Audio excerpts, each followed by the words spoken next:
and it can be one thing. Like I played one match and there's a tie break. It's a tight match. It's a long first set. The lights go. There are no floodlights. You hardly see the ball. Right. Tournament director says, keep playing. And I'm like, and I'm really tired. It's the second match of the day. I'm like, and I'm not in my head. Like, I'm in a generally okay mood. I'm doing fine in the match. Okay, I didn't serve out the set, so I'm maybe negative. But then this affects me more than the other guy, for example. That like then I lose that tiebreak because I'm like, think of the fucking lights, That's really how in my head I'm like, I can't believe that we're playing at like a licensed tournament, whatever, and it's like there's no lights. What is this, Then for the second set it comes back. But then you lost that tiebreak, and you're like in your head, you're like, this the light problem. It's the light problem, Of course. and you can lose your whole match because of that, right? Oh, absolutely, absolutely. That's what makes tennis so tough. So because you brought this up, I just played a match recently, and I can take you through because I still remember it vividly because it just happened 2 days ago. So I know exactly. There was a couple of key moments in the match where I started playing poorly, and I'll take you and your audience through what was happening in the match that made me play bad and how difficult tennis can be from a mental standpoint. So I was playing against this 18-year-old kid who was a pretty good player, and the first set I played well, and he didn't play so well. So it was 6-2, 2 breaks. Very similar in the beginning of the second set. I got up a break early. I was up 3-1. But then all of a sudden, he started playing a little bit better. So I broke at 2-1 to go up 3-1. I was serving at 3-1. And it was a really long service game at 3-1 for me to go up 4-1. It was, I think, 15-40, and then a bunch of break points. And then at one deuce point, I hit a really good serve down the tee. He barely got to the ball, put the ball half court. And for whatever the reason was, the ball was in the middle of the court. I normally would take a forehand there. I decided to do a backhand, and I hit the worst two-handed backhand of my life. It was so bad. And, I kind of shook it off, but that kind of all of a sudden did something to me mentally. All of a sudden, my confidence dipped down a little bit because I couldn't believe that I just missed the ball like that.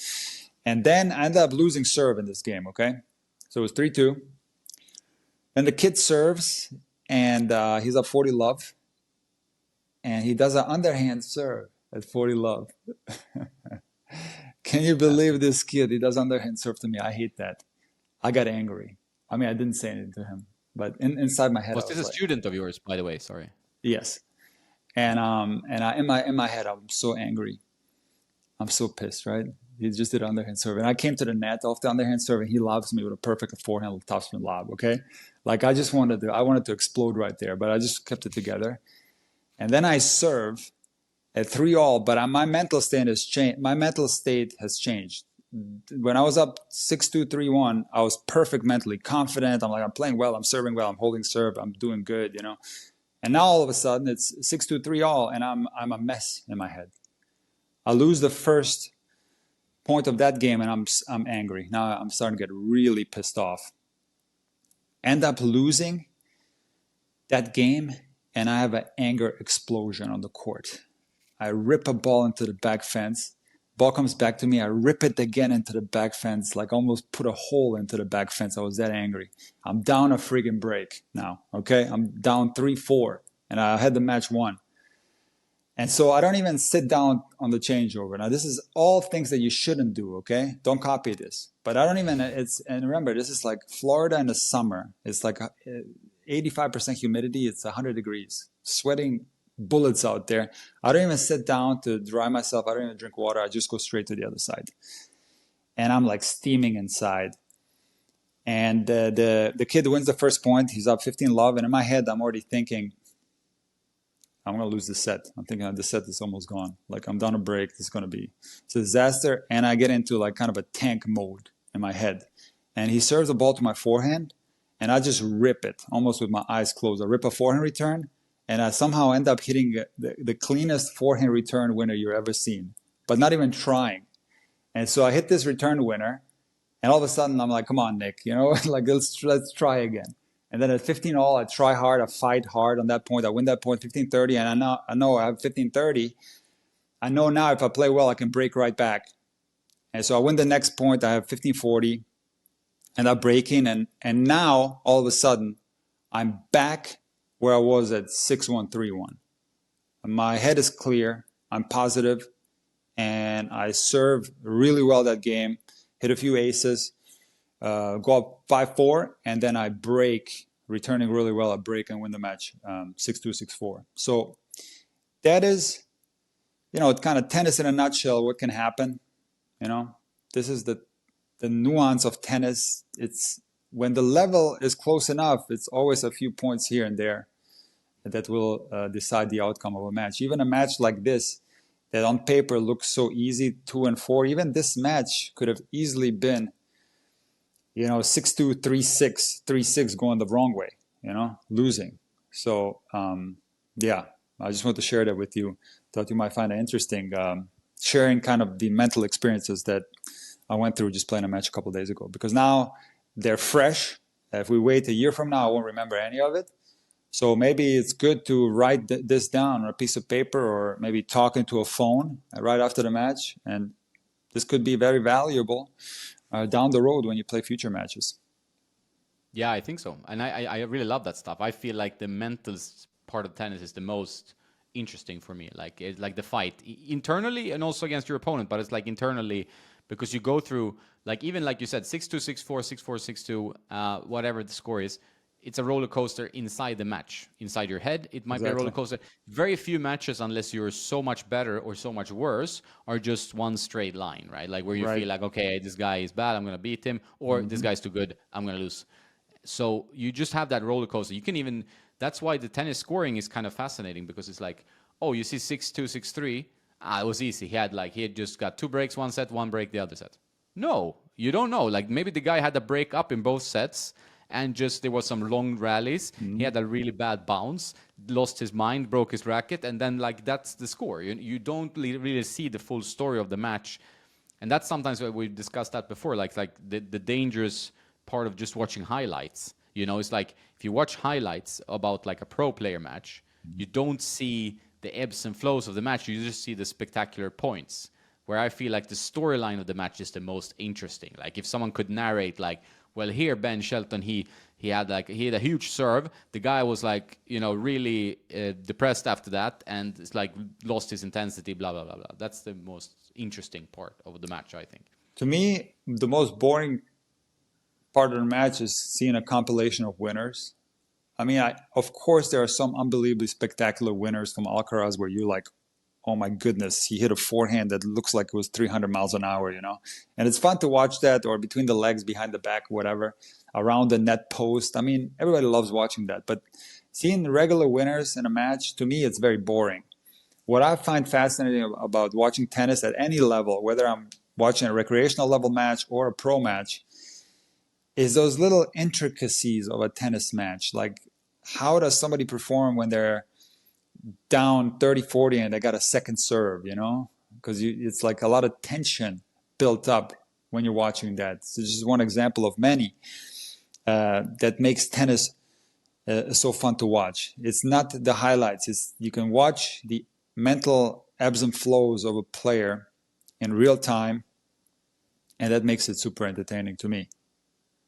Yeah, I agree. And I also think like there's so much value in the storyline, which is why the scoring system is fascinating. And Right. it becomes even better in a 5-set match. You Yes. even had the scoreline now, Medvedev Rublev in I think yesterday's quarterfinal. Was it yesterday? I'm not sure. But at least when we're talking about this US Open, it's probably already been. But that match was 6-3, 6-2, 6-4, something like that. That was the general. No set was until a tiebreak or even 5-5, right? But they were, and Medvedev was too good. The heat was unbearable. New York was like super humid and pretty horrible to play in. But Rublev had several sets like where he was leading. He was a break up. And something. Right. So there was momentum shifts in that match that were the key moments. Those. Right. I think like if they want to do highlight compilations, I would much more prefer like this was a key moment. Explain shortly with some smart commentator, maybe like Nikola Racic, explain the context, what is happening here, and what is happening now. Because like just seeing it doesn't tell you anything. Like it doesn't really, like, it doesn't tell you the whole story. Like there's Nothing. like it's not even a book, excerpt. It's like you want the summary of what Well, happened in the match. I've done videos on this, many videos, titled "Stop Watching Highlights," and I titled these videos "You Won't Learn Anything," and I stand by that. You won't learn anything from watching highlights, but you will be entertained. So it's just Yeah. pure entertainment at that point. And I always go back to this Ivan Ljubicic interview that I heard, where he basically was talking about the same things, where a lot of the kids that he sees, a lot of the great juniors that are coming up now, have a lack of knowledge about the game of tennis simply for the fact that they don't really watch matches anymore. Because the short attention span is real. And he mentioned a story of this one kid at his academy in Croatia that was a serve and volleyer. And Ljubicic started talking about one of the greatest serve and volleyers ever, Patrick Rafter, and this kid had never heard of Rafter. And Ljubicic couldn't believe that a kid who likes the serve and volley has never heard of Patrick Rafter. I've had some experiences with players on the court too. For example, Macy, that I featured in the series Emma versus Macy, and never heard of Goran Ivanišević. And I can't, for somebody that like was looking at rankings since an early age and looks at results every day, I cannot fathom the idea that somebody has not heard of these legendary players. But that's the future of tennis, where the short attention span, the highlights, players nowadays are just not that familiar with the game. They don't have a deep understanding of the players that are competing at the highest levels, simply because our culture is changing. It was much different from back in the day. Everybody knew all the players. Everybody knew their playing styles. People also knew about the history of tennis. So when I grew up, even though like I wasn't that knowledgeable about Gerulaitis and Borg and Vilas and all those guys, I of course knew them, and I was somewhat familiar with Borg and all these guys.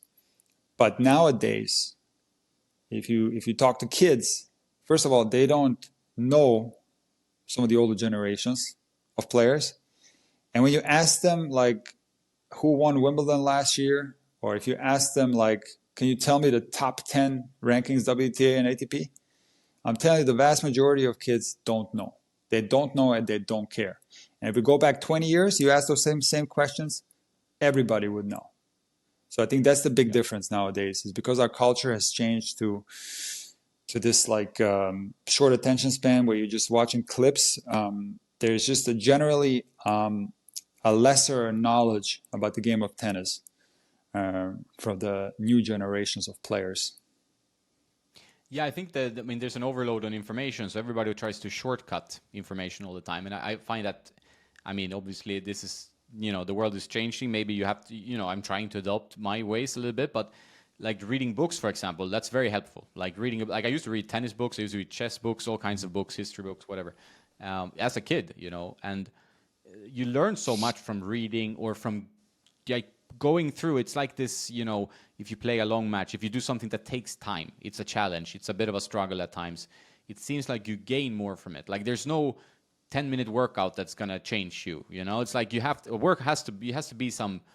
put in some effort and go through some shit in life, in sport, in whatever. And I feel like when we only have the attention span of watching like Muratoglu explain how to hit a slice in a 60-second TikTok, it's not good. Like it probably hurts more than it does any good, because people be like, oh yeah, so this is it. I saw a 60-second TikTok, with funny music. Listen, I do short form content too. I try to make it as valuable as possible, because you have to go with the current trends if you want to reach the audience. Like I want to reach a younger audience. This is why I think what Felix from Tennis Brothers is doing is so great. He's blowing up and he's connected to that younger audience, because we need to connect them with the game of tennis. So if they have a short attention span, we as creators have to go and make short form content so we can get these new players into the game. So while it is true that it's going to be hard to teach someone in a short amount of time. What I try to do is find ways to make it valuable enough or entertaining enough where I do and maybe draw some attention to my content, and then hopefully that leads to people consuming some of my long form content where they're going to learn a lot more. That's the idea behind it. Yeah, I think you need to adapt. Like, I think it also gets into this situation where, like, you have my parents, for example, they are more like, I'm not gonna bother opening an Instagram account, and I'm like, yeah, Right. you can get some good stuff from it, like cats or dogs, whatever videos there are plenty of Mm-hmm. there, but they just like no, refuse to move on and evolve. And not with everything, but with some key things, they are just like stonewall, right? There's no Yes, chance I'm gonna even I try, understand. and that annoys me because I feel like it's almost like an obligation as a human to try to follow a little bit along with society, right? Otherwise, you're just gonna be like an old crab there, like running around I eating see what you're stones. saying. It's like, Yeah, I see what you're saying.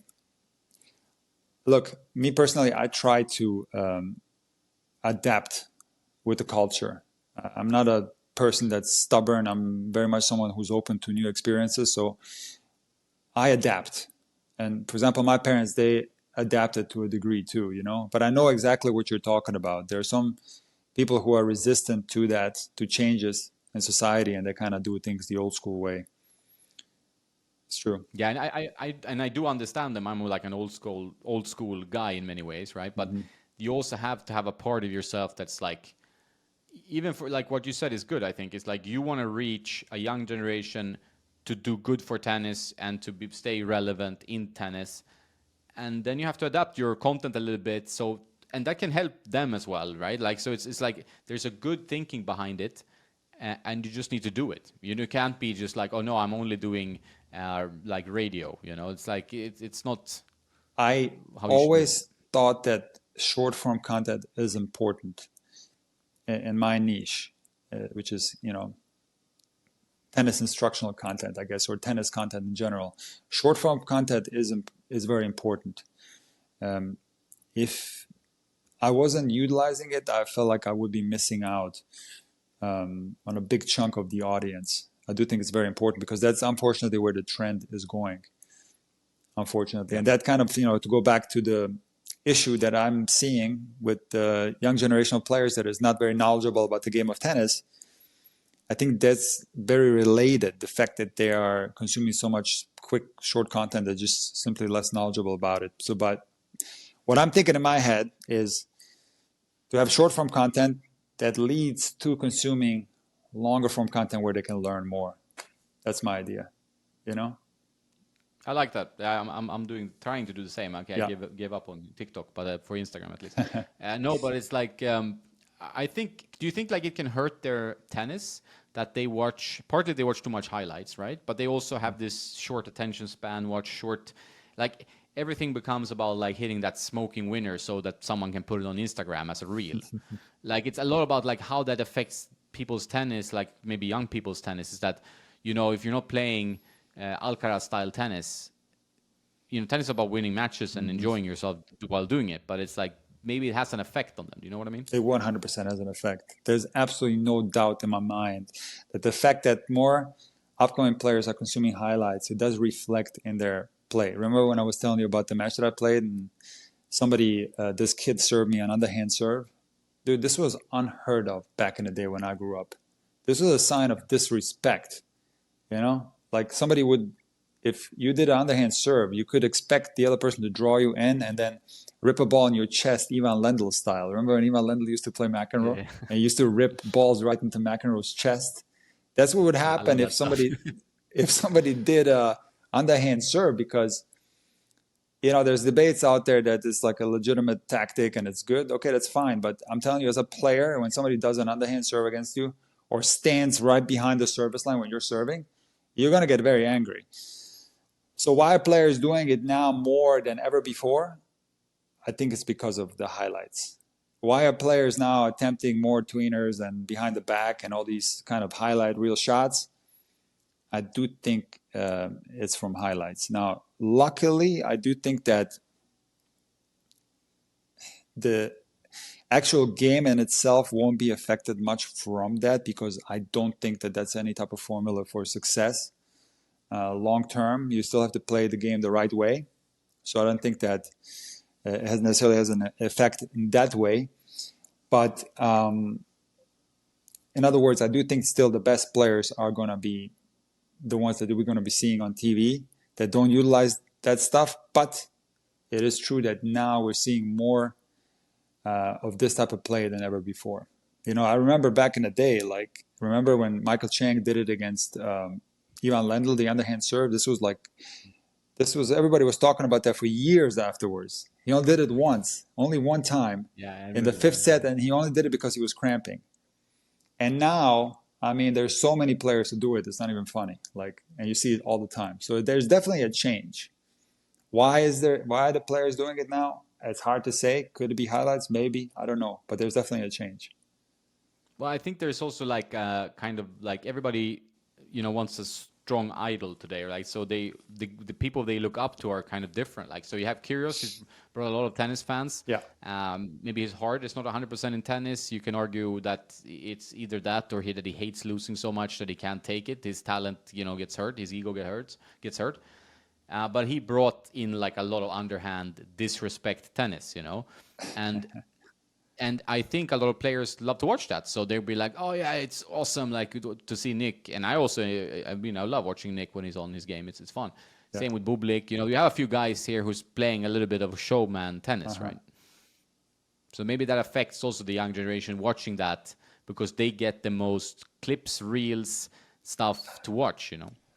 I think it does. I'll be honest with you. I do think there's a big effect on that. And also something that Boris Becker was talking about. There's a awesome video on YouTube. I think it's from the U.S. Open where there's Wielander, Lendl, McEnroe, and Becker sitting together and talking about tennis. I think it's a two-parter. I must have watched both of those videos like 10 times each. And it's just so fascinating what they were talking about.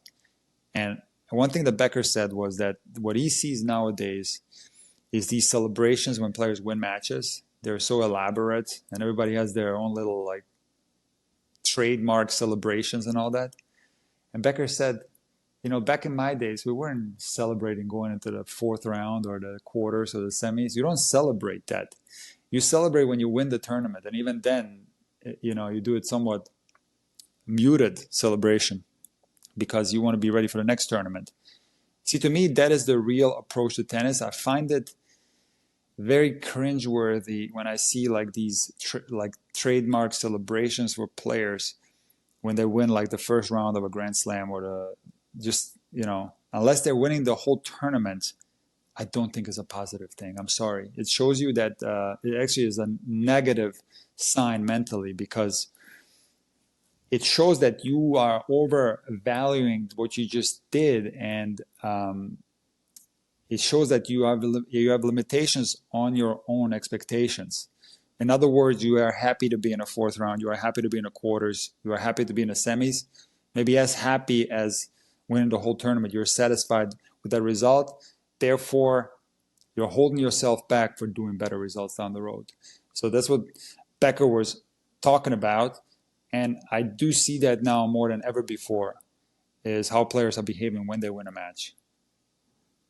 Yeah, I wonder if it's like because I've seen it from pretty much all players. Like they more and more like people celebrate also winning fourth round. Even like, Djokovic, Rafa sometimes celebrate a bit extra, more than they did maybe 5 years ago. I think maybe there was like some kind of trend in it. Maybe, but I do think there's a distinct difference between Djokovic and Nadal when they celebrate, because I feel like they're embracing the fans a lot of times in their celebrations. I think that's what I was gonna get to. Yeah, like sorry to interrupt you, but Yeah. I think the idea there is more like giving a bit to the fans. They know Exactly. they're like favorite. I feel like I agree 100% what you're saying. I really like when Medvedev did his. Even when he beat like Novak, he was like he didn't move his face. He was like, okay, I'll just go to the net and shake his hand. He didn't do one celebration. I love it. And that was kind of a thing. But I like the way it looked because it was like supremely confident. Like, okay, I won. Next match. Well, what it is, it's confidence can be part of it, but what you're saying to yourself and the world is that this is not it for me. I got more to come. I want to win the whole thing. I want to win multiple of the whole thing. And I go back to something that I heard from Pete Sampras that I never ever forgot. One of the most valuable things that I learned about tennis down the road. And he said that the pivotal change in his career came when he lost to Edberg in the US Open final. Because, as you remember, Sampras came out and won the US Open when he was like maybe 17 or 18, right? And then he was doing pretty good for a few years, but he wasn't at the top of the game by any means, right? And so he lost in another US Open final to Edberg. And Sampras said that he caught himself after the match being happy with the result. So he was happy for having made the final. And he realized this being an unbelievable trap. And it's at that moment when he became one of the GOATs. And he started winning everything and he started dominating tennis. So I do relate this Sampras story to the celebrations and all this, because sometimes you can see when a player is like so happy to have done something on the court, you know that that's that for them. They're tapped out, like they're satisfied, in other words, and they're not ready for more. However, and I've said this on my channel before, when I watch the big three, Federer, Nadal, Djokovic, and when I see how they behave after they win a Grand Slam tournament, so especially if it's a tough battle, they will fall on the court, they might even cry, and they're unbelievably happy. But you can see within the trophy ceremony how the game phase comes back. And by the end of the trophy ceremony, you have the feeling that they're going to hit the practice court in a half an hour because they're stone-faced. It's almost like all the happiness is drained out of them, because that's the only way to become that level when you can win multiple Grand Slams. If you don't overvalue your success. I can tell you as a comparison, when Goran Ivanisevic won Wimbledon late in his career, when he was already written off and nobody expected him to do anything, and he was a fantastic player in a very, very difficult era. He was ranked number 2 and made many Wimbledon finals. He was one of the greats, okay? And then he wins Wimbledon. And what did he do when he won Wimbledon? Well, he came to the city of Split on a boat, and there was like 250,000 people there.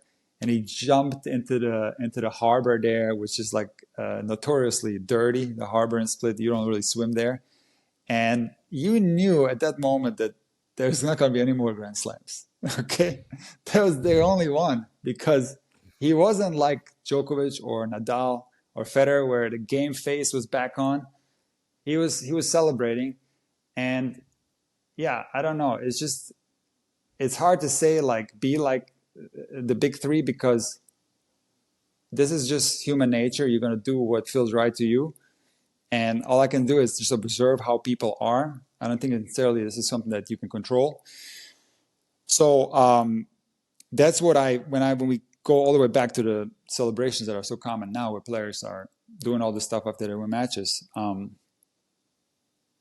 Yeah, I do think it's a problem. I do think it's something that has changed a lot in the last few years. It used to be different, but I also, acknowledge the fact that every player has a different personality, and not everybody can be like the GOATs or Alcaraz and just go from one tournament to another. It's natural for people to be satisfied with a certain result. And I mean, how many times have I heard like TFO and Kyrgios say that if they win a Grand Slam, they're going to be done right away, So everybody's different in that regard, It gets quite complex. But it's interesting you mentioned TFO, because that's what I felt like. Okay, he beat Rafa. That was like, I think, last year in US Open. And he's, I mean, really interesting player to watch, really nice guy. But he really celebrated, and you felt like that's it, like you get that strong feeling. You've seen that. And I feel like sometimes with the GOATs, they've like the 3 GOATs, right? They created this barrier that, you're not going to win a slam. So if you win a match, even against them, that's all you can hope for. Like, that's kind of like ends the quest is over. Like I beat Rafa. I would never think I would beat Rafa in a slam. Yeah, but you have 2 more matches, and then you're a Grand Slam winner. Come on, like, or 1 more, whatever.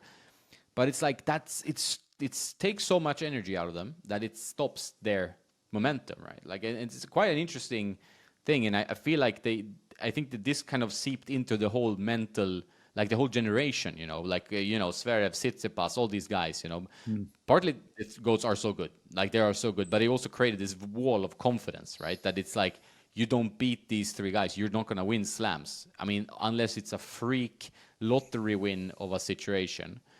And then you have a guy now like Alcaraz who has this confidence from coming from beyond something, right? Hmm. And he can do it. He can do it. He can like soldier through. He has that confidence. But for the rest of the guys, it seems like, I mean, a lot of these guys you can almost write off now. It's like this like 25-year-old people, like you're not gonna win a slam, or most likely not, maybe Yeah. one. Yeah, I think you're right. I think you're absolutely right about that. I do think there's also a discrepancy in level a little bit Yeah, between yeah, of like course, yeah. between like a prime Murray, of course, the big three, and Alcaraz. I do feel like there's a discrepancy in level, right? Like, so when Yeah. you watch somebody like, let's say like Zverev, who's an unbelievable player, right? Amazing player, like top five, incredible player. But when he plays against Alcaraz, you can see there's a difference in level, in my opinion. Even though Zverev's beaten him a bunch of times, like when they play now, I feel like Alcaraz is the better player. Or when you have like Tsitsipas play against Alcaraz, I see a difference in level. I feel like that Alcaraz is just a better player, you know. So there's not much they can do mentally to overcome that when there's a discrepancy in level. I mean, it doesn't mean that they'll never beat Alcaraz. Like they can still beat him if he catches a bad day. But to me, it looks like he's a stronger player. He's just above. He's just a step above everybody else. Like the only Yeah. people that are at his level right now would be Djokovic, and maybe if Nadal is healthy, I think he can be too, but nobody else. That's just what I No, but see. it's funny, like, yeah, it just shows how tennis is such a game of like skill. Like, because it's like this guy has a gear higher than most other guys. Yeah. Like Novak, for example. Like Novak, he has one extra level above everyone, pretty much, Yes. except Yes. Rafa, Roger, and Alcaraz. Right. And then the rest, they just have to. It must be so mentally frustrating. Like if Oh you're my a God. top six, top eight guy, you're like, oh, I'm gonna win. I'm gonna go for slams. But it's just like must feel like you're hitting a wall when you get to the semifinal, quarterfinal, or even final. Like Yeah. Casper Ruud got two finals, Three. Tsitsipas two finals, three finals even. Yes, true. Tsitsipas two finals, Zverev one final. So it's like I mean, it's just boom. these guys are great players. They're unbelievable Yeah, of players, all course, of three. course. You know, I mean, I'm a big Tsitsipas fan. I thought when he first came out, he was going to be the next Bjorn Borg. You know, good-looking guy, the hair, everything, like everything looked like he was going to be the next big thing. But it turned out that he is just like a great player. Let's call it like a Burditch type. It didn't seem like he was going to be one of the goats. That's what it turned into. But who can predict that? You know, you really can't. And then Alcaraz comes through, and he is one of the goats. You know, so it's just hard. It's hard. It's very hard. Yeah, tennis is very rough in that sense. Yeah. That it's like it's quite. Um, it's just like you can't trick it. It's on paper. Like it's just okay. He's just better than you. Means he's gonna beat you 8 out of 10. That's tough on the highest level of the Well, tour. let me talk about that because that's interesting. Because when people say like tennis is all mental, I definitely agree with that. But there are discrepancies in level where the mental part, when mental game is not so important. In other words, when like at the recreational level, 4-5 plays against a 5-0, it's not going to come down to the mental game at all. So the 4-5 could be the strongest mental giant of all time. There's a discrepancy in level between him and the 5-0. The 5-0 going to win, and he might as well be a mental disaster. Okay, he's still going to win because at the end of the day, it's a skill-based sport where the skill is going to be the most important factor. I think where the mental part comes in is when the skills are very similar. When the skill set is similar, now it comes down to more of the mental game. So when we're talking about the greatest, and I made a video about this a while back. I titled it "The Biggest Secret in Tennis," which was kind of like a joke title because there is no secret. But I talk about like I had a pizza in that video, and it was 10 slices of pizza, and each slice represented a quality that you must have to play tennis at the highest level. And the greatest of all time are ranking like 10 out of 10 in all categories, you know? So they are just more skilled than everybody else. It's just that simple. They're just ranking higher in each one of the categories than the next. And there's really nothing you can do, you know? Yeah, it's a game of balls and lines, right? So it's like it's not there's not like a huge element of luck in tennis. So whether like I really enjoy like you say it's like okay, it's very mental game is always there when the level is equal, but when you're playing a better player, it's you can just look at the statistics. That's we were started with There's that, like the ranking nothing you can statistics, the do. matches. That's it, you know. What are you going to It do? yeah. If I go on a court right now with Alcaraz, what am I going to do? Like you're right. There's not going to be any luck possible unless the earth opens up a huge sinkhole and he falls through. That's my only chance. Like there's nothing in this world that can happen that's going to make me have a chance. Like 0.00 chance, because when you look at that pizza or the 10 things that you must have to be a great player, like he is kicking my ass so hard in each one of these categories that it makes it impossible for me to have a hint of a chance. So when we're talking about like comparing somebody that plays competitive tennis, maybe in college or something, comparing to a recreational player, it's the same thing. Nothing in this world can happen where the rec player is going to have a chance against somebody that's at a little higher level. The story you told in the beginning when you played a guy who was going to be 200, right? So that's Yeah. where tennis is a sport about skill. It's a skill-based sport. But having said that, the mental game obviously is one of the most important things that people talk about when tennis is all mental. I do agree, but it's still a skill-based sport. The skill is the most important thing. Yeah, so I think like the encouragement for players out there listening, club players, whatever level you're on, is try to beat everyone within that level, right? Like try to improve your fundamental skills so much that you beat the players on your level. That could be your goal, but not. I mean, I dreaming to be like 1.5 points higher NTRP, for example, or something. Okay. That's just like taking away attention. Like if you should just focus on what you can improve in the level you are for now, right? That's it. Well, look, I mean, I've talked about this ad nauseum. I mean, I really, and Yeah, I don't want I to. have another video coming out. That's going to be my last one ever. This video is going to come out soon, in a month or so. And then I'm really done talking about this because I've talked about it too much. And people really don't like when I talk about this. Ah, okay. But like the thing is, the most number one question that I get on social media is it late to me? Is it too late for me to turn pro? And the age could be like 14, 15, 16, 17, could be like even 25 or 30 years old. I get this question a lot.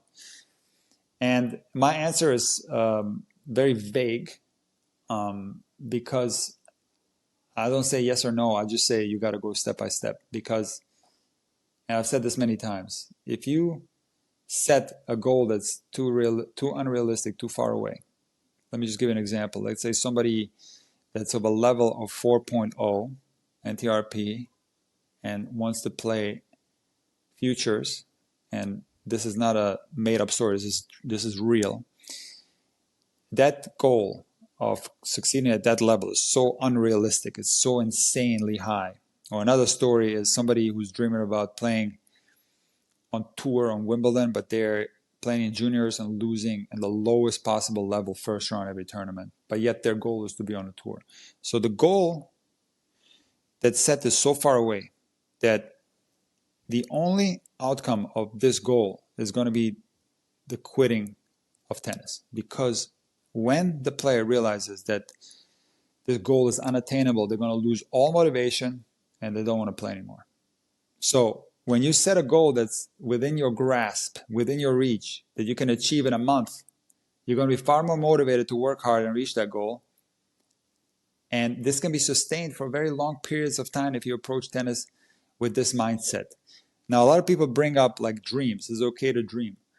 Look, if you are driving your car, you're in the shower, and you get those thoughts that we all had, okay, about what it would be like to win Wimbledon, and you're imagining yourself, winning match point. And I read the Vince Spadea book called Breakpoint, which is a great book. And Vince Spadea was talking about a daydream that he had where he won the US Open and then he moonwalked to the net like Michael Jackson.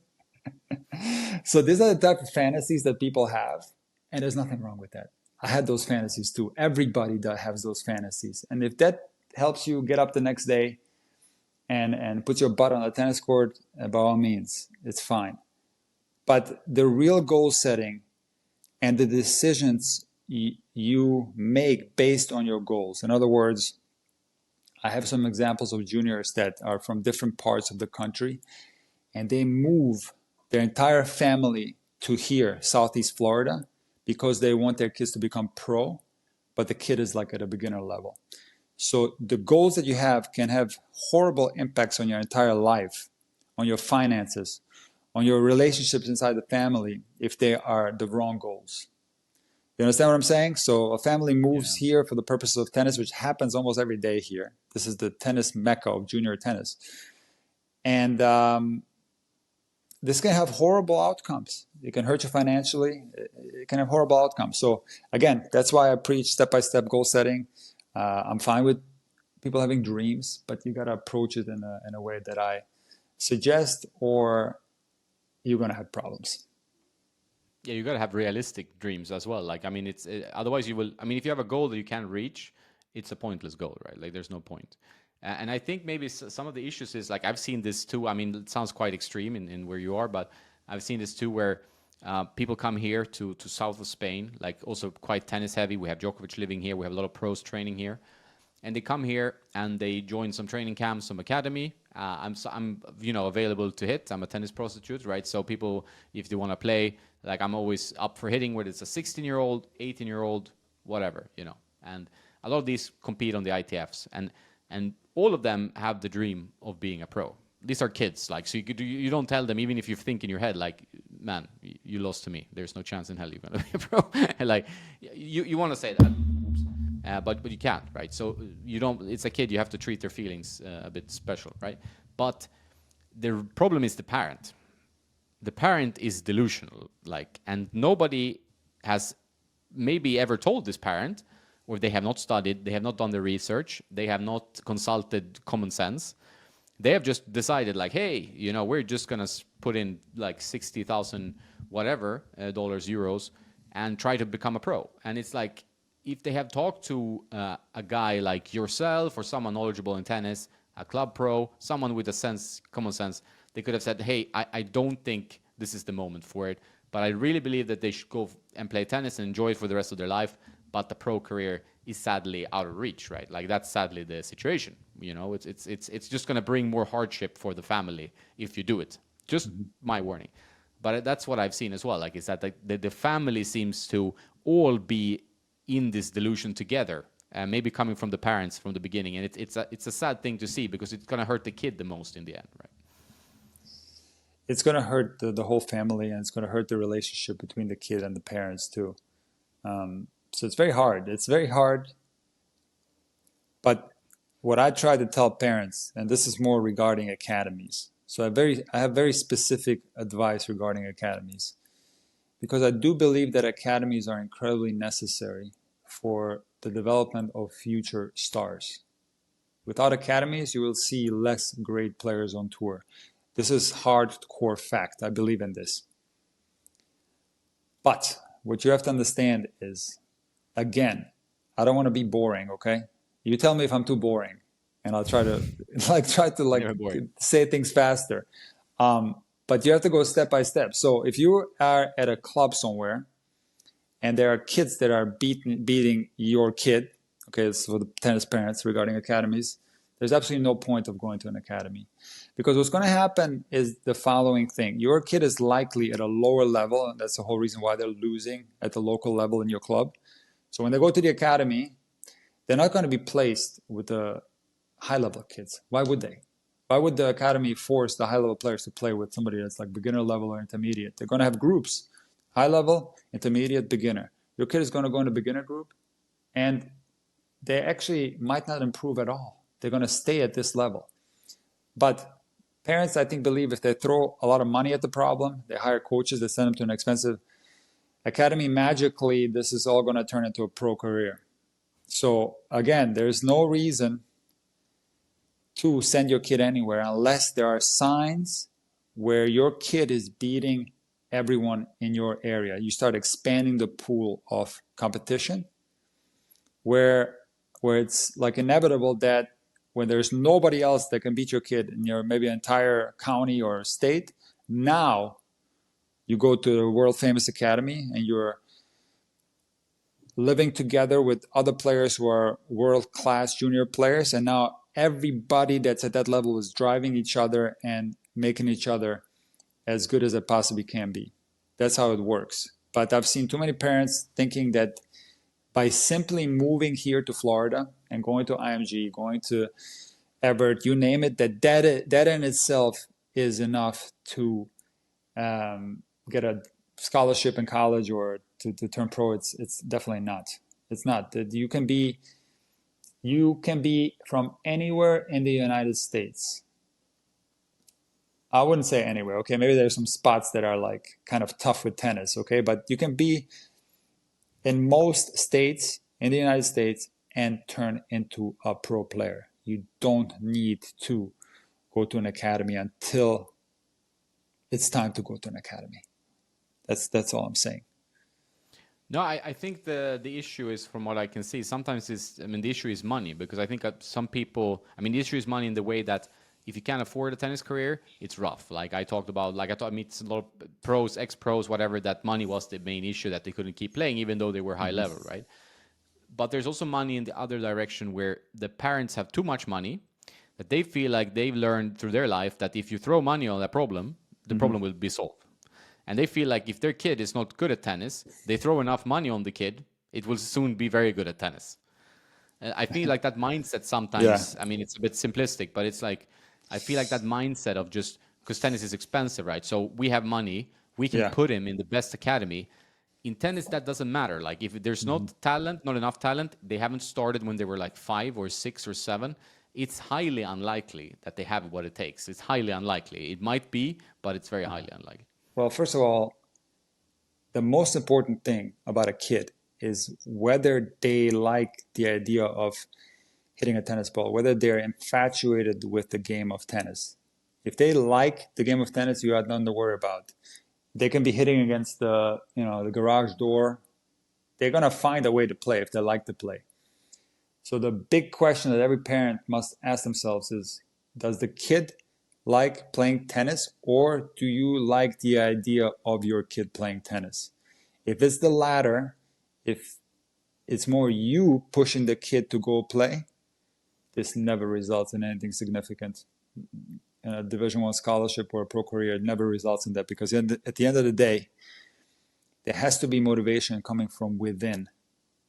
And without that, it's going to be very difficult, because think about it, how much tennis asks of you individually. I talked about this match that I just played, but it's going to ask a lot of questions of yourself. So if you don't have within yourself that drive to go forward, you have absolutely no chance. This is something that this is the frustrating thing for parents, because it's something that you can't buy. You can't purchase that the kid has passion for tennis. You can't say, okay, here's $2,000. Can you teach my son to be passionate about tennis? You just can't. Either the kid has passion or it doesn't. You can't. You also can't teach. You can't teach the desire to be able to die in order to get a ball back to the other side. There's kids out there like that, and most pros have that. And that's something that I see as a coach. I can see this in a player when I can see this kid really, really wants it bad. And that's also something you can't buy. You can't instill that into a player.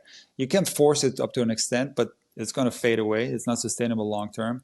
This also has to come from within. The ability to give it your absolute max out there. And it's very subtle, because you can look at a player and it can look like they're giving it their all, but if you look a little bit closer, you see there's like 1 or 2% lacking a little bit. And that 1-2% is the reason why they can't make it. So that's also another thing that can be frustrating for parents, for coaches, if the kid simply doesn't want it that bad, because there's not much you can do.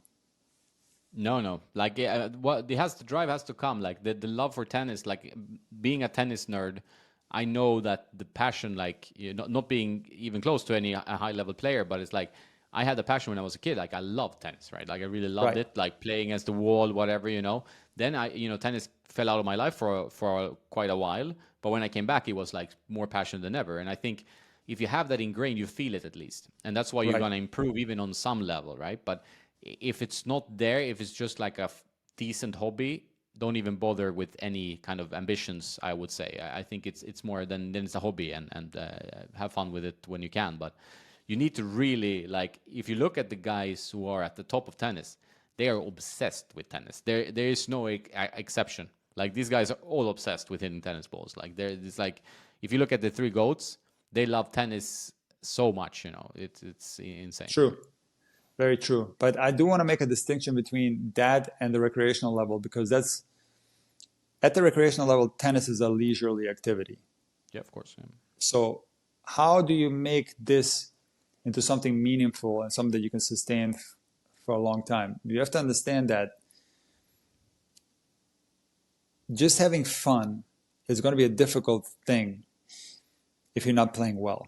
So if it's an artificial environment where you're taking a group lesson and the coach is creating fun by doing games or cardio tennis or something, you can have fun. But it's not going to be a lot of fun to play tennis. And let's say you're rallying with a handful of balls with another person, and then every 30 to 60 seconds you have to go and pick up balls because you can't keep the ball in play, right? So you can say, I'm going to just play tennis for fun, but then you go and do that, and then it's not very fun, right? So how do you make it fun? Well, you can make it fun by learning to do it well. And now when you get better at it, it becomes more fun. You're more skillful at it. So this is what I try to instill into my recreational students, that the better you get, the more fun tennis will be. And that's a big incentive to learn the technique and to advance in the levels, NTRP levels, if you wish.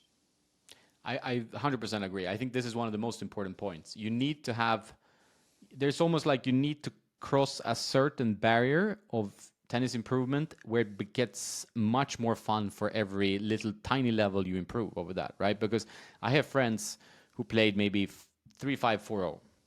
They love tennis. They're super into tennis for a period, but the consistency problem, like having the consistency of putting the ball where you want to, is not quite there.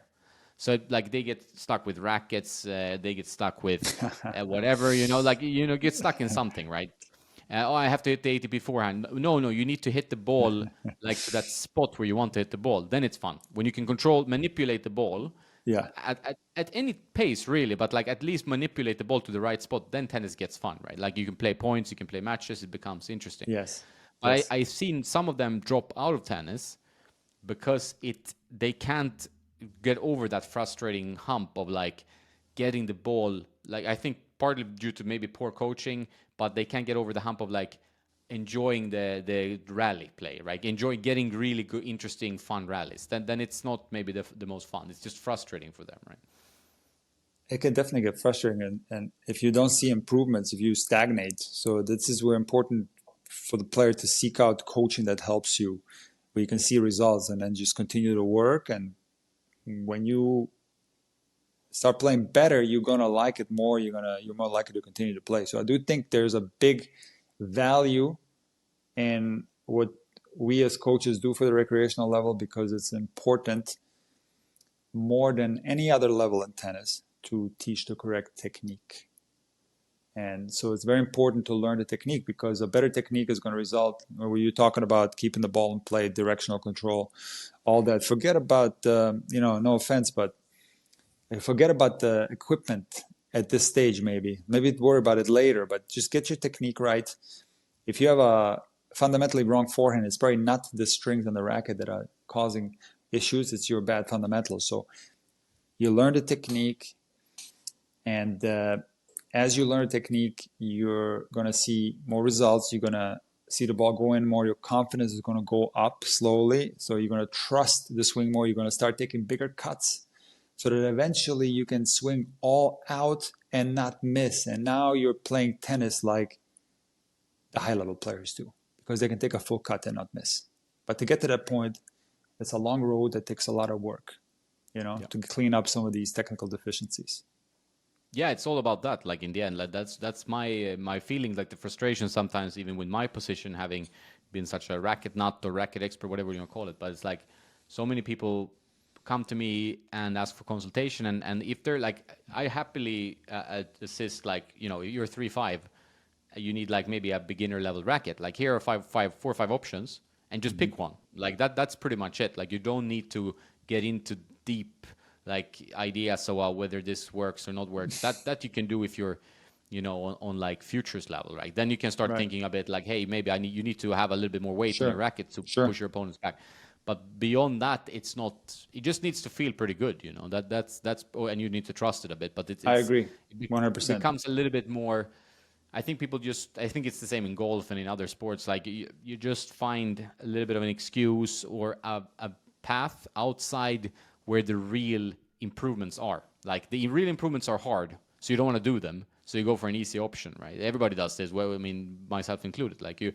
The hard improvements is like, oh, I have to go and do footwork drills. That's very boring for many people, right? But True. that could really elevate your game to True. do those drills. So But it's more fun to buy a racket. some people are just passionate about tennis equipment, and I don't, Yeah, it's fun. I am too.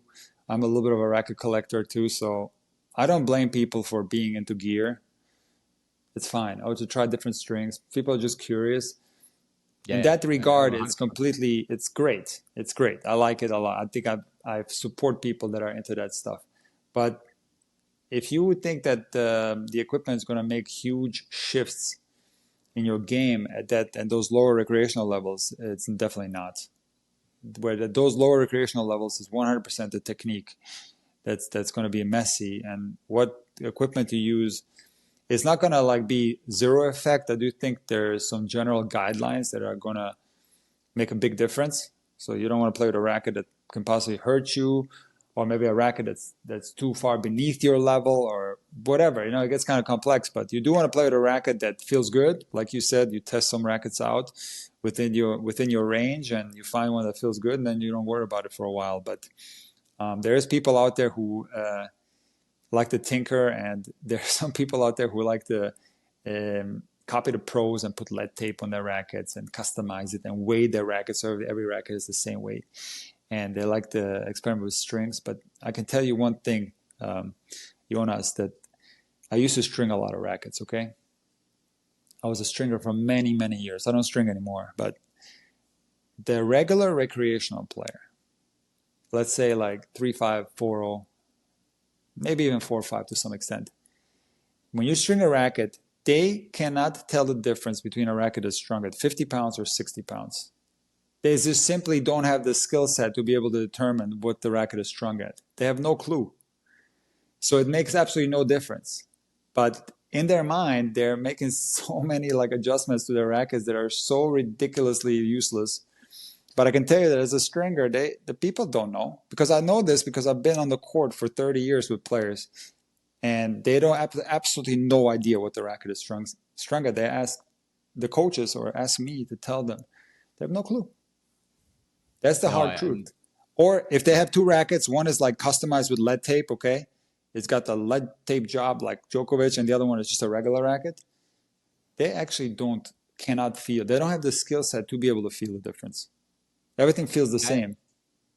yeah. They can feel difference, but the question is whether that it will make change to the tennis. I feel like I've tested this like blind tests with some people, like complete beginners, media like 4 4 5s and 6 O's NTRP, like close to pro level, Yeah. and like it's very feeling based, but the game level is not gonna be huge difference from like a 305, right? Like it's like I feel like most of them play with too heavy of a racket. Like that's the most thing I see, and people get Yeah. angry with me. That happens over time. I say like, hey man, your racket is too heavy. Probably, you Yeah. should reconsider maybe having a lighter. No, I don't like this. Is bullshit. I want to play with heavy rackets. And then I say people are different. Some people like heavy rackets, but Hmm. I feel like a 330-gram racket for a 3-5 is too much. That's my feeling. It's like it's not gonna. I think it's gonna hurt you in either physically or hurt your game if you want to be a player that hits with enough topspin to be able to rip a ball right at some point or actually hit with some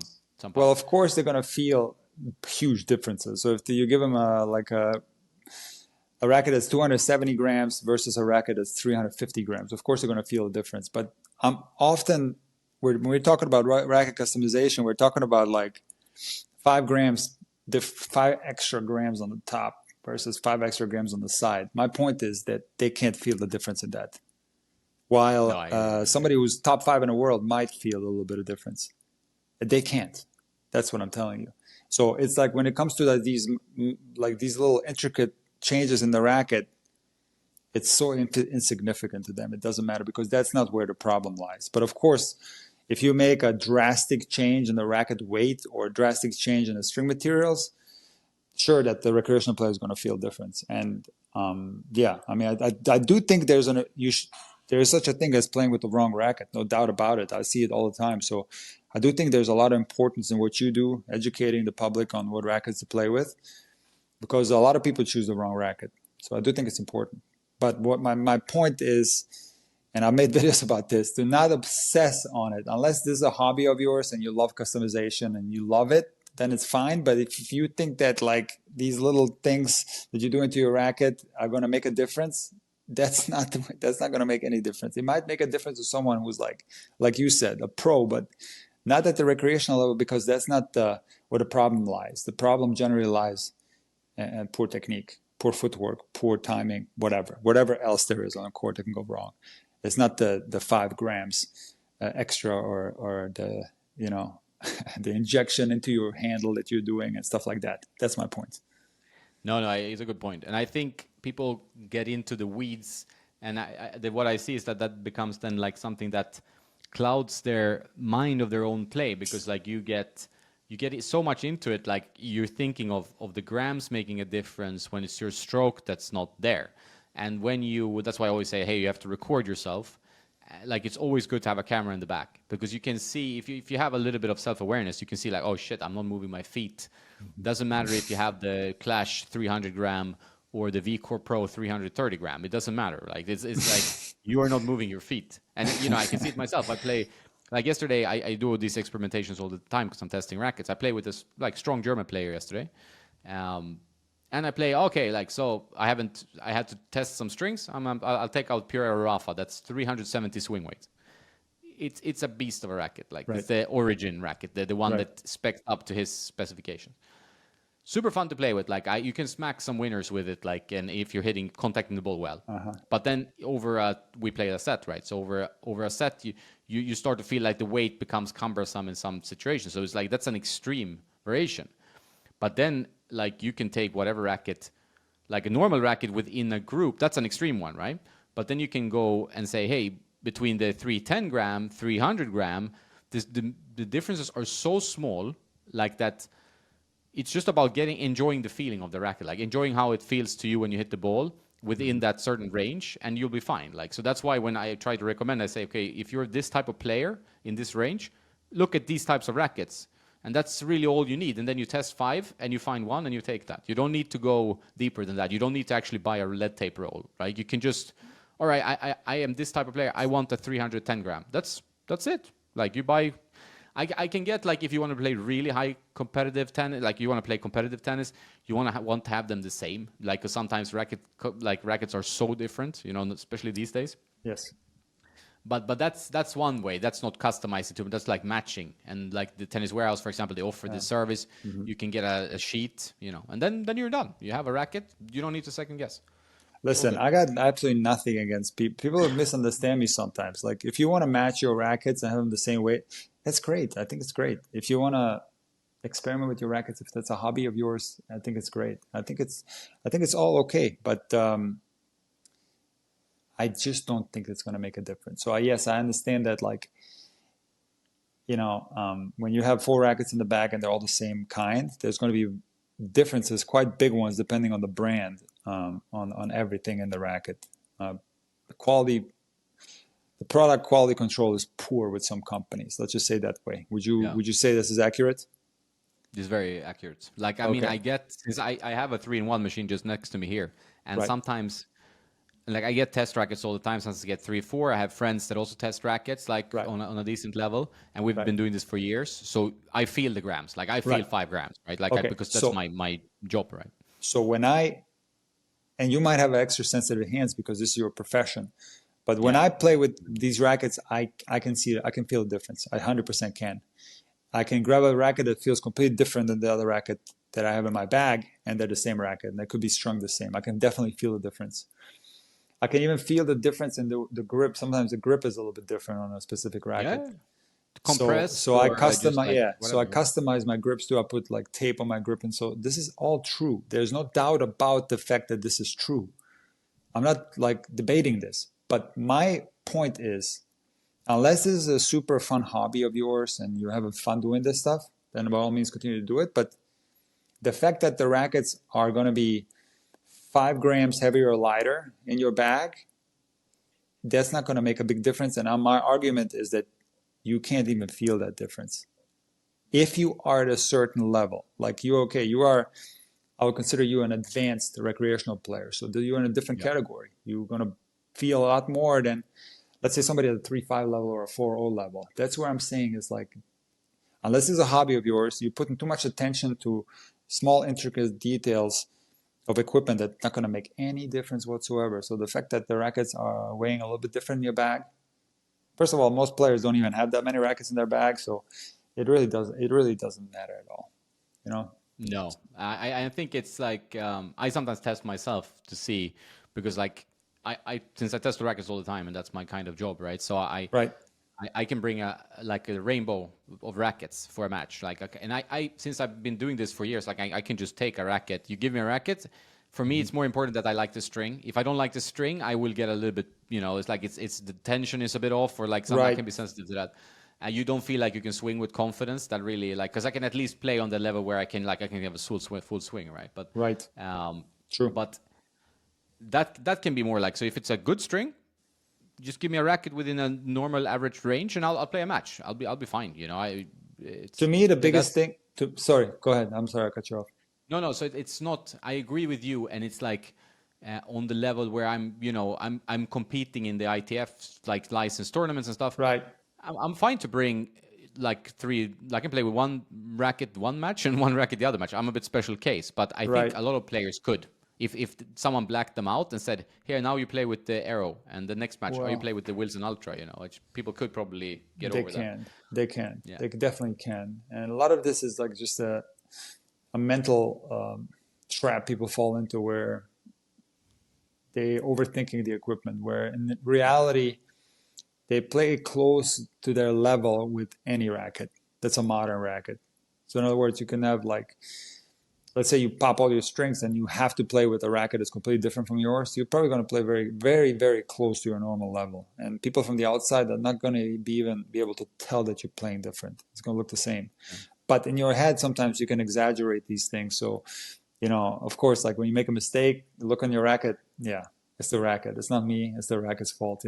So everything is like on the equipment. So you were putting out too much importance on the equipment in your own head.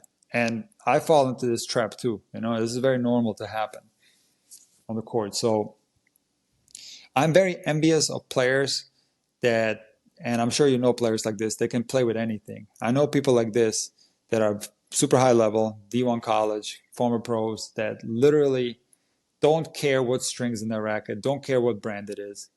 They don't care, they just play. And I'm yeah. very envious of that because I'm definitely not like that. I definitely get No, the most equip. players are quite specific, I would say, Yeah, on high level. but I've seen players like this, and I'm very envious of them because they don't have to worry about the equipment. They just play with whatever. They can also switch Yeah, rackets quite easily they can go from one brand to another. Like when I go from one brand to another, it's like a huge ordeal. It's like the end of the world. I have to go through so many tests. There's so many like deliberations in my head. Oh my, maybe this one is better or that one is better. Or it's just a nightmare. But there's some player who just like, okay, I used to play with Babolat, now I'm playing with Yonex. Okay, let's move on. Who cares? Even at the pro yeah, tour. So it all depends yeah. on Of the course. on the personality.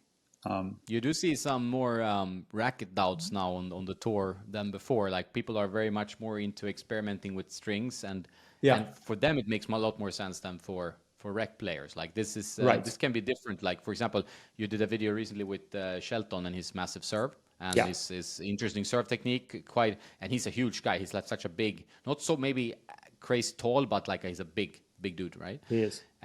But has a very good serve and very good game, and now he's semifinals in the U.S. Open. But he's like, okay, he's testing all the different strings of the Yonex lineup. Like he's been like, okay, I'm trying the orange Politor Uh-huh. Pro Rev Pro, and then I'm trying this one Politor Pro with the yellow, and now he added Politor Strike. I think it is in the mains. He's been experimenting the last few months since he switched to Yonex. He's been like all over the place, like with his string setup. What does he So play that's with interesting now? to see. Now he strings. I'm just guessing the main, but it looks like a Politor Strike, which is Okay, a little got bit it. of a firmer Yonex string, and Politor Pro, which is the slightly softer one in the crosses, right? That So he string has and yeah, gained a lot of popularity recently, that Polytour string. I remember Kyrgios was one, like he used it always. yeah, And I think, what was it, Osaka used it too, right? yeah. But she used in the end she played with like a multi-filament Oh, as well, got it. like a Okay. hybrid. Yeah. Right. Well, that But string, Casper Ruud, for example, like there's so many right. players using. But I've also seen a trend where a lot of players are switching from Babolat to Yonex. Yeah, Have you seen they're this? picking up. I mean, Yeah. I can probably name 10 players that switched from Babolat to Yonex. And also people are switching to Technifiber. Like, there's some things going on. Like, there's definitely some things going on with the companies. I think Yonex is like one of the best racket companies out there. Like, it's Yeah, they're just doing a great job, like the with the quality quality control control is very good, and the products. Yeah. very good. But I can't use them. I try. I would like to play with it, but I can't. I just tried really hard. I just can't. It's a very muted feeling if you come from a bubble out, right? I mean, they have different kinds. They have what was that one? The Kerber one. What's that one called? Which one? D-Core? Sorry. The Kerber. Yeah, the spin one. Yeah, Okay, that's a red one. that one wasn't so muted. It was kind of lively. I still couldn't. Mm. I don't like the head shape. I just No, I know, I know, I know. listen. I'm So completely nuts no with problem. rackets. Okay, but yeah. Anyways, I wish I could play with Yonex, but I can't. No, they're good. They're good. Like I also I play with like yesterday. We played the set. I play with the Zone 100, which I like, and it's an easy racket. So for me, Hmm. it, like I played probably my best tennis with that racket. But then the next session I can play with something else. Like I'm not that picky. For example, I need to be very open-minded. So I have some Pacific rackets for tests. So I'm gonna string them up and play with them the Pacific. next. Yeah, Wow, what a still around. blast from the past. It's a German company. Yeah. I They used bought to. Fischer's molds, right? The old Fischer from the Stick Interesting. and the Bagdatis. Yeah. I used to play with Pacific String. Ah, yeah. Yeah, they used to have. They're back way back in the day. They were making polyester string. I'm talking like 30 years ago. They've been around for a while. But that was a Fisher string, or no? No, no. I'm talking about Because Pacific. I'm talking about the company Pacific. oh yeah, that must have been like wow, that must have been a long time, right? Does this still exist? Pacific. Are you talking about Yeah, Pacific? Okay, yeah. I'm telling you, this was around like when I was in juniors.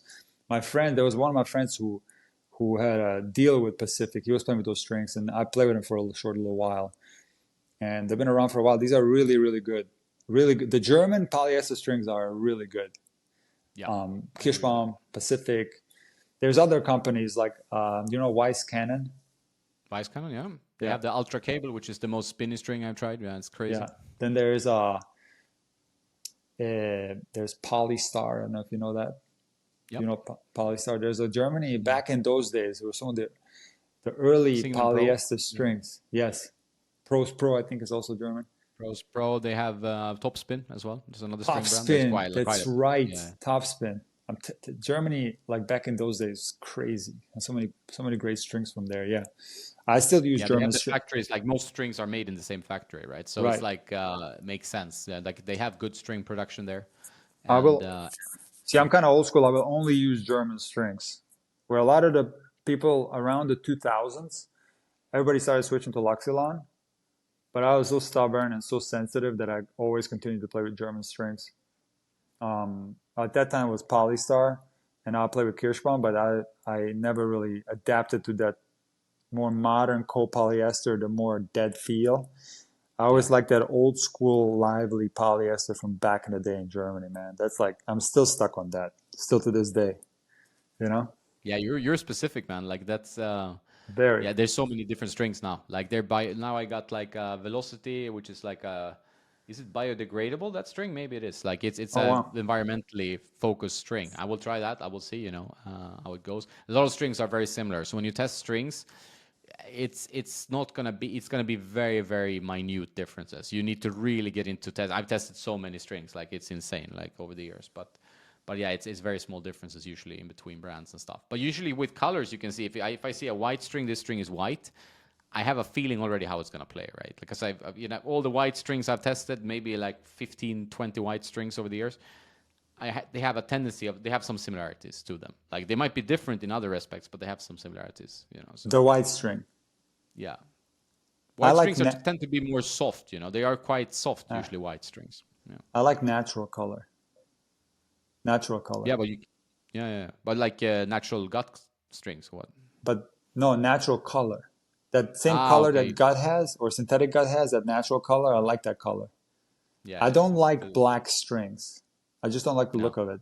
Right now I'm playing with orange strings, which is it's kind of funky, but I like it. Yeah, I think like if you depending on the racket, but like when Hyper G came with Solinka was a huge thing for colleges in the US and stuff. Like they did a great job at getting like That's a great hype string. players.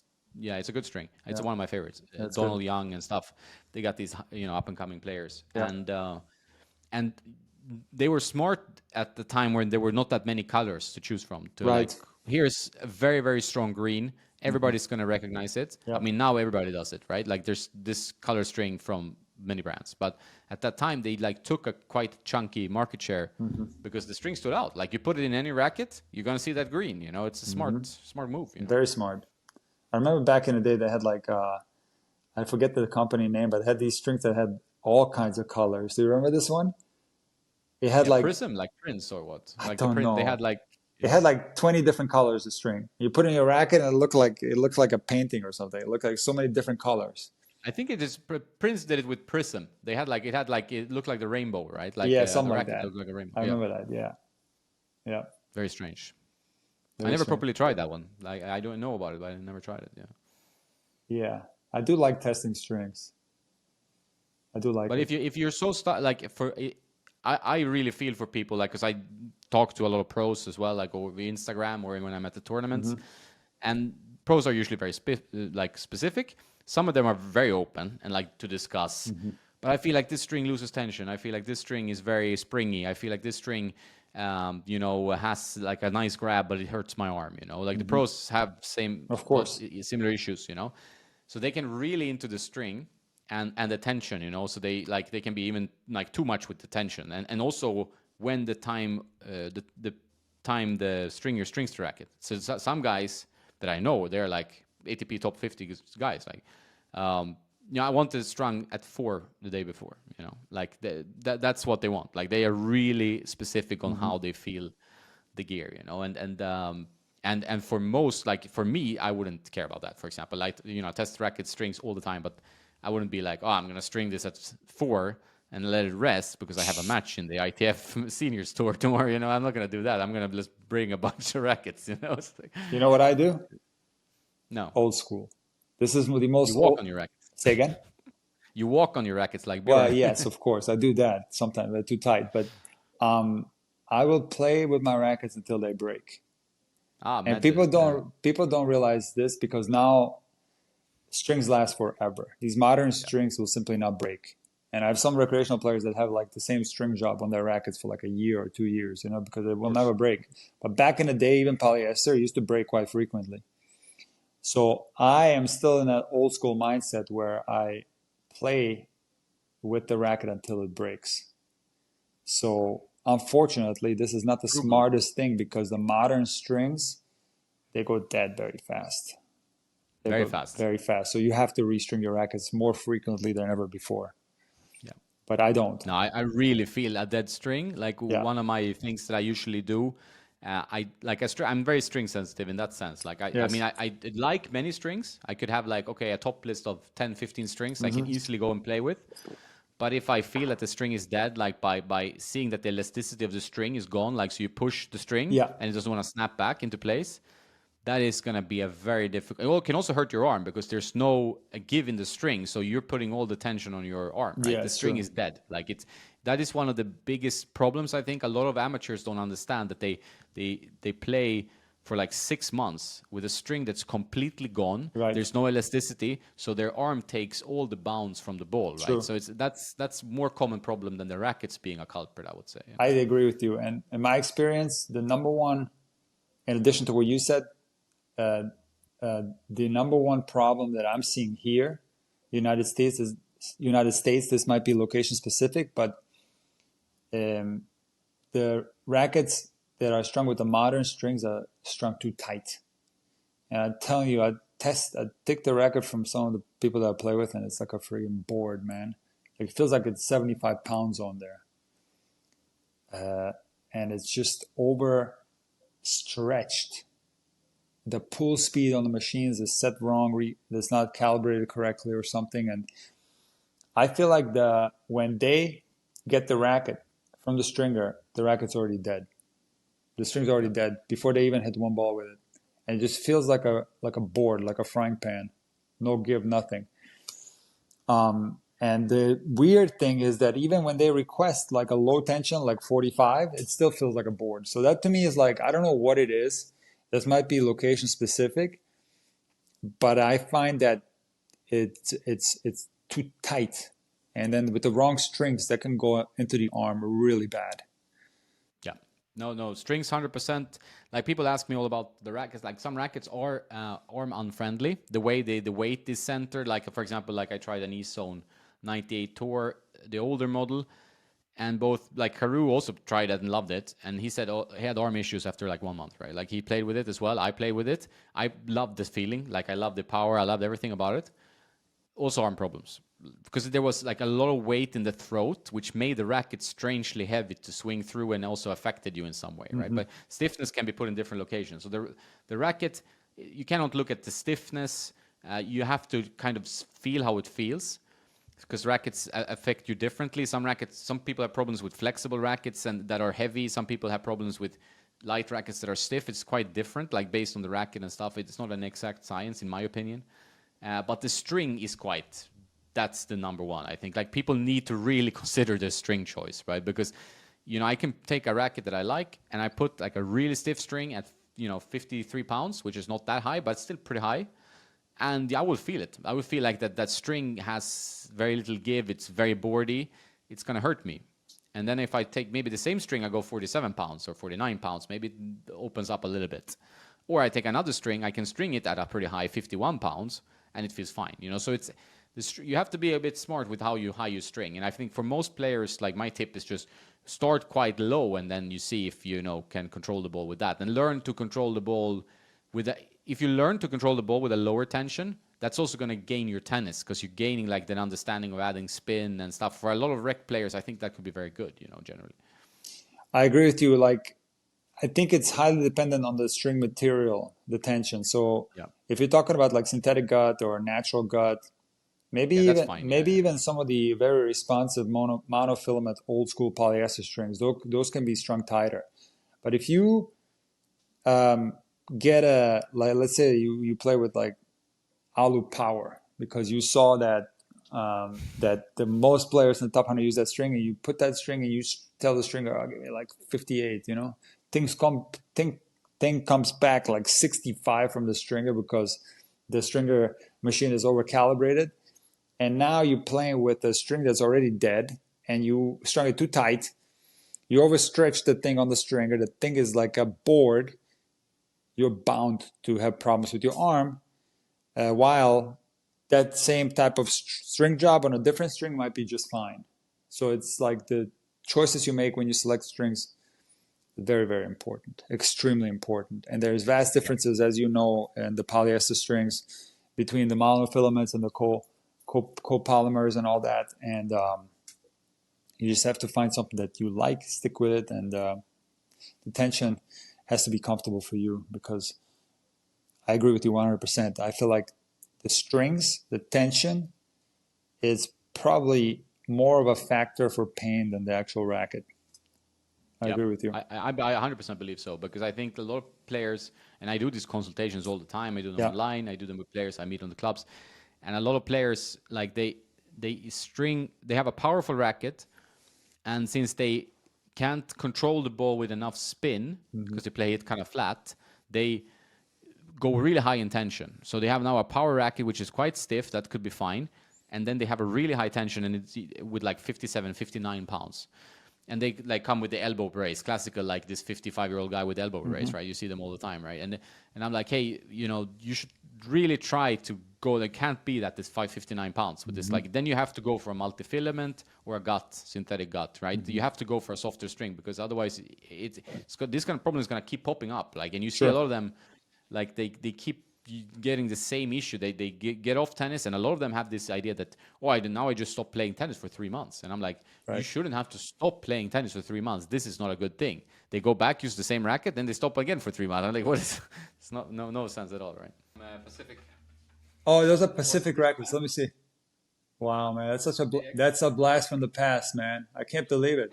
Like, I can't believe it. That they're still around. I'm happy that they're still around, man. Now this is fun. This is a talk blast from the past. This is the Fisher 90 kind mold, but in a new racket. Okay, so it's a 90 square inch. So wait, you told me before that Fisher was bought by Pacific. Is that correct? Yeah, they bought their molds. Yeah, the molds of the racket. So this is this a Fisher racket or a Pacific racket? This is Pacific racket. But it's basically, but it's a Fisher mold. Yes. Correct. And how? The old mold here. Wait, you will see. How legendary was Fisher, the company? And Michael Stich played with Fisher. This is Michael Stich. His racket, like the model he used. But Kafelnikov too, man. There's a legendary racket, Fisher. And it's you see that the head size is gonna be. This is just for fun, right? Because it's the sweet spot is peanut. Wow. This is not for regulars. That's amazing. Yeah. And Fisher actually had Marat Safin here in Marbella. Yeah. Practicing, and he was talking to a friend of mine, Andre, and he said he's so pissed at Head for not bringing back the mid-size. He wants mid-size rackets, right? Because that's what he plays with. But for the average player, mid-size is not the way to go. Marat can't play with it. Well, I think, it's funny you bring that up. By mid-size, you're talking about 90 square inches, right? Yeah, 90. So I used to play with Wilson Hyperhammer 5.2, which is 95. Yeah, it's a good one. And then I switched to Babolat Pure Drive, which is 100. And I always thought like 95 is my height, my size. That was like what I play with pretty much.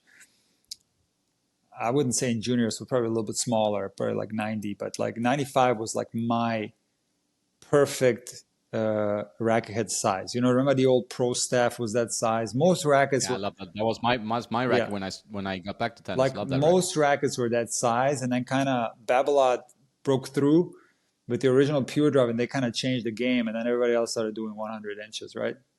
And Prince, I guess, was doing it before with oversize, with 110. But once I switched to 100, and then for fun, I did a video like where I was playing with old rackets. Man, I tell you, I cannot play with 95 ever again, because now I've gotten used to 100. So it's basically, it's your preference that's going to mess you up.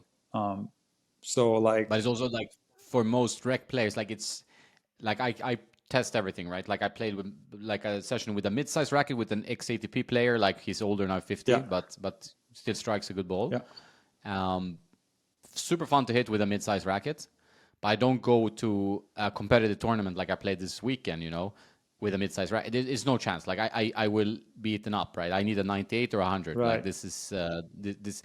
Because like this, the lack of power you get, if you play someone who has decent strokes, like on a high, I mean, this is pretty high level. I would say I'm playing 5-0. Yeah. The quality was 5-0, I guess, right? Something like that. And then they have enough tennis to, if your shots are too weak, you can't push them back, you're gone, right? So you need a little bit of help from the racket in that sense, right? I agree. I do think a larger head size provides a lot of benefits. That's why, 100%. I think it's definitely easier to play with. It's easier playability, no doubt about it. And I feel that on my game, like I can't ever play with 95 ever again. I'm done. Like I have to play with 100 now. Yeah. And also, like you're gonna get so much more out of your serve for example, with the type of pure drive or stuff like, or an ESO 100 or whatever, Yeah, like you're gonna get more of the. If the serve is very important to you, it I is. think it's worth considering, right? What about Yeah, I the know in your case, you like you have a very good serve, so Well, it's also the that's case what. where I can't really move. So if I don't have my serve, I don't have anything, you know. You can throw me in the Yeah, garbage. But have you heard about the Bubba Razor? yeah, of course. The race, the 137. big one. That thing is that I think that's my future. Something like that. That's gonna be my I future. wanna. But it's funny, like, because I was always like a little bit like, because I started with the 95s and I always enjoyed the mids. And then, being that generation, and then this transition to bigger head sizes took a long time, right? I Yeah. had to really adjust a little bit how I think about tennis or what I enjoy, more spin I put on the ball and stuff like that. But then, like, I have like my friend Sergio, he runs an academy here. He's 53 maybe, and he played also ATP. Was 100, 200 in the world, Wow. something like that, on his prime, I think. I'm not mistaken. A good player, has his own academy here, and he's just like he plays with a 104 blade, like a Wilson. He's weighted it The up, like because he Serena. needs a The heavier Serena racket. one? It's the lighter than Serena. Serena's is a bit heavier, Okay. but he's using a lighter one, and then he adds weight to it, Got it. and it's a little bit longer, but it's a 290-gram racket from the start. So it's very light, 104 square inch head size. And he hits with guys who plays futures, a friend of mine who plays Yeah. futures, who I train with sometimes. And he plays really well. But he's like, I cannot believe how much easier it is to play with this racket compared to his old rackets, which were so demanding, right? So Yeah. It's true.